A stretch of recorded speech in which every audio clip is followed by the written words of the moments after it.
शारदीय नवरात्र उत्सव अर्थात घटस्थापना 3 ऑक्टोबर पासून घरोघरी व सार्वजनिक दुर्गा मंडळांतर्फे देवीची स्थापना करून तिची मनोभावे पूजा करून सुख समृद्धीचे दान मागितले जाते. परंतु हे सर्व करत असताना दुर्गेचे रूप म्हणून स्त्री शक्तीकडे पाहिले जाते.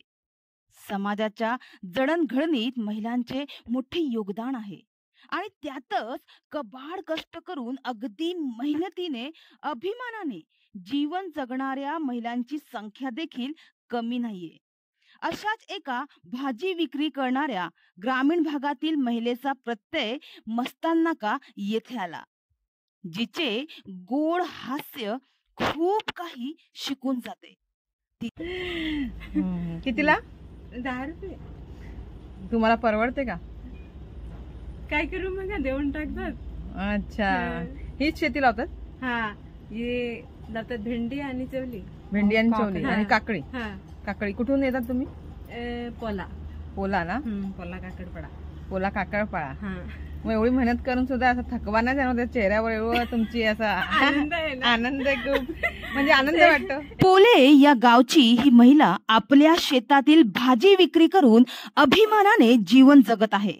शेतीसाठी इतकी मेहनत घेऊन 10 ते 20 रुपये वाट्याप्रमाणे ते आज गावोगावी फिरून आपली भाजी विकून मेहनतीने जीवन जगत आहे. ही खरोखरच मोठ्या अभिमानाची गोष्ट आहे.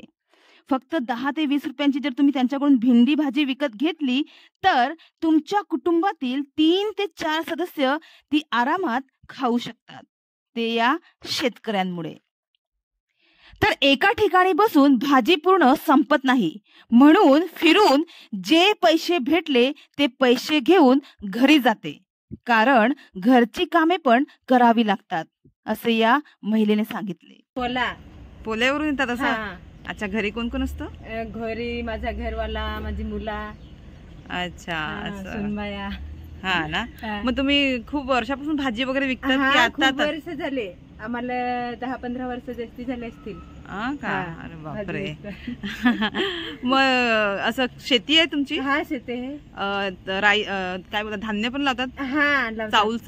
चावल लावतात. हा ना. हा. अच्छा, हा. हे ह्याच्यातूनच तुम्ही शेतीतूनच खातात तुम्ही? हा, तेच.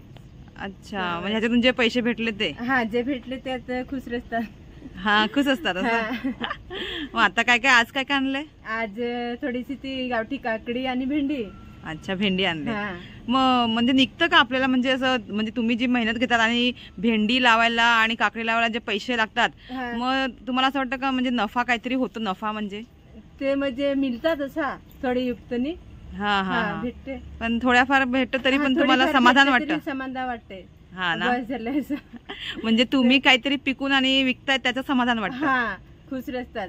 खुश असतात असं? हा. नाराज नाही.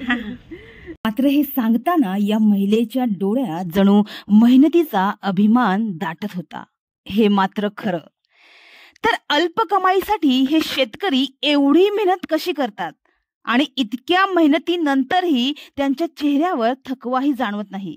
बघा जरा या महिलेच्या चेहऱ्यावरचा आनंद. शेतकरी निसर्गाचा खरा मित्र आहे, कारण त्याचे जमिनीशी असलेलं नातं हे मूल आणि आईप्रमाणे असते. आजही आपल्या देशात शेतकरी जमिनीला आईचा दर्जा देतो आणि मेहनत करून तिच्यातून विविध धान्य पीक पिकवतो. त्यामुळे जगाचा खरा पोशिंदा शेतकरीच आहे. तर ज्या दिवशी भाकरी पिझ्झाप्रमाणे ऑर्डर करावी लागेल त्या दिवशी या देशाला शेतकऱ्यांची खरी किंमत कळेल, हे मात्र खरं.